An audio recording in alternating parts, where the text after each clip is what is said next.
এটা এটা এখানে এটা এটা প্রায় ছেয়ে গেছে পুরো বিপিএলটাকেই। আমি যদি এত দূরে বসে বুঝতে পারি যে ওখানে কি হচ্ছে, আপনারা কেন বুঝেন না, অর্থাৎ বিসিবি কেন বুঝে না? বাট আমি খুব খুব খুব গুরুত্বপূর্ণ মানুষের কাছ থেকে শুনেছি, যারা খুব কাছ থেকে দেখেছে, তাদের কাছ থেকে শুনেছি যে এটা যথেষ্ট ভালোভাবে ছেয়ে গেছে এবং এটা না করলে হয়তো খেলোয়াড়দের কোনো উপায় থাকে না, এমন একটা জায়গায় চলে গেছে এটা। তো আমার মনে হয় যে এটা সম্পর্কে যারা এটা পরিচালনার দায়িত্বে ছিলেন তারাও জানবেন না, তা হওয়ার কথা না। কিন্তু যখন আমরা 2-4টা পানিশমেন্ট দেওয়া হবে, 2-4জনকে পানিশ করা হবে, 2-4জনকে খেলা থেকে সরিয়ে দেওয়া হবে, আস্তে আস্তে এগুলো ঠিক করা হবে।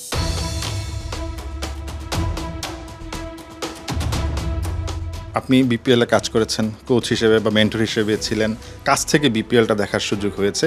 এখন যেই বাস্তবতা, সামনের বিপিএলটা ঠিকঠাকভাবে হবে কি না, কারণ দলগুলোই আসলে অনেকটা অনিশ্চিত হয়ে পড়েছে। বিপিএলে কাজ করেছেন, বাংলাদেশের বিপিএল নিয়ে অনেক প্রশ্ন তোলেন, পেশাদারিত্ব নিয়ে প্রশ্ন তোলেন, সেখানে আসলে ফিক্সিংয়ের অনেক ধরনের গন্ধ পান। কয়েকদিন আগে আসলে আমি ইউএসএতে তাপস বৈশ্য, সাবেক ক্রিকেটার, তার একটা ইন্টারভিউ করেছিলাম। তিনিও বলছিলেন যে আমি যদি এত দূরে বসে বুঝতে পারি যে ওখানে কি হচ্ছে, আপনারা কেন বুঝেন না, অর্থাৎ বিসিবি কেন বুঝে না? আপনার কাছে এরকম মনে হয়েছে কিনা যে আসলে বিপিএলে প্রচণ্ড রকমের আসলে অনৈতিক কাজ হচ্ছে বা খুব বাজে একটা অবস্থার মধ্য দিয়ে আসলে বিপিএলটা হচ্ছে? অ্যাক্সিডেন্টালি কেউ এক-আধজন করতে পারে, সেটা অন্য জিনিস, কিন্তু আমি রিসেন্টলি যতটুকু শুনেছি এটা প্রায় ছেয়ে গেছে পুরো বিপিএলটাকেই, হ্যাঁ না? এটা খুব অ্যালার্মিং একটা ফিক্সিংয়ের ব্যাপারটা বোধ হয় এটা যতটুকু মানুষ চিন্তা করতে পারে তার চাইতে অনেক বেশি এটার ইয়েটা, ইনফ্লুয়েন্সটা। সো আপনি তো আসলে যে বললাম মেন্টর হিসেবে বা কোচ হিসেবে ছিলেন, কখন কি বুঝতে পেরেছেন বা আসলে কখনো ধারণার মধ্যে এসেছে যে আশেপাশে এরকম হতে হয় যে সন্দেহপ্রবণ মানুষ হলে, আমি যদি সন্দেহপ্রবণ মানুষ হতাম আমি অন্যভাবে জিনিসটাকে দেখতাম। আমি যেহেতু সন্দেহপ্রবণ মানুষ না এবং অন্যকেও আমি বিশ্বাস করি, সেহেতু ওইভাবেই আমি অতটা চিন্তা করিনি।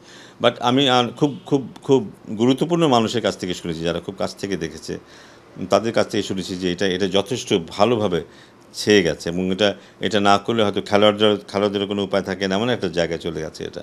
সো আমার মনে হয় যে এটা সম্পর্কে যারা এটা পরিচালনার দায়িত্বে ছিলেন তারাও জানবেন না, তা হওয়ার কথা না। কিন্তু তারাও হয়তো এটার সাথে সংশ্লিষ্ট ছিলেন অনেকেই, বা থাকতে পারেন।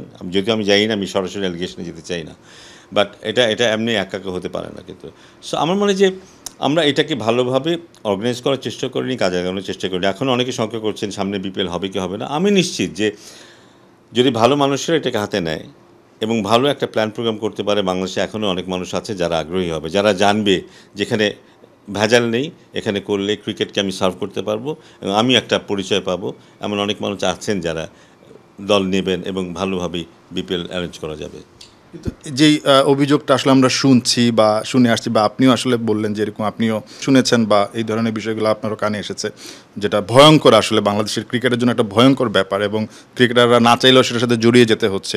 এই যে হিউজ পরিমাণের এই ধরনের ফিক্সিংগুলো যদি বিপিএলে হতে থাকে, সেটা আমরা কেন আসলে বন্ধ করার চেষ্টা করলাম, বা এখন যদি নতুন করে আমরা চিন্তা করব সেটা বন্ধ করার জন্য আসলে পথটা কি হবে?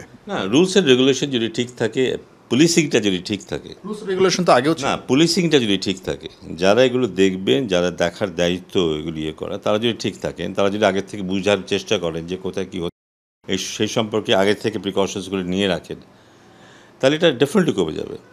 হয়তো প্রথমবারই একেবারেই কমে যাবে না, কিন্তু গ্র্যাজুয়ালি এটা কমে যাবে। যখন আমরা 2-4টা পানিশমেন্ট দেওয়া হবে, 2-4জনকে পানিশ করা হবে, 2-4জনকে খেলা থেকে সরিয়ে দেওয়া হবে, আস্তে আস্তে এগুলো ঠিক করা হবে। জিনিসটা হলো যে আমি যদি এখান থেকে বেনিফিট নিতে চাই, যে দায়িত্বে থাকবে তার, সে যদি বেনিফিট নিতে চায়, এটা কোনো দিনই বন্ধ হবে না। সে যদি নির্মোহ হয়, যারা দায়িত্বে থাকবে তারা যদি নির্মোহ হয়, এটা হয়তো 1 বছর 2 বছরের মধ্যে কিন্তু এটা একটা লাইনে নিয়ে আসা যায়। কিন্তু আমার কথা হচ্ছে যে নিয়মকানুনের সঠিক অ্যাপ্লিকেশন যদি থাকে এবং যারা দায়িত্বে থাকবেন তারা যদি ঠিক ভালোভাবে পুলিশিংটা করতে পারেন, দ্যার ইজ নো রিজন কেন এটা ঠিক হবে না। নাহিয়ান বিন জসিম, ৭১।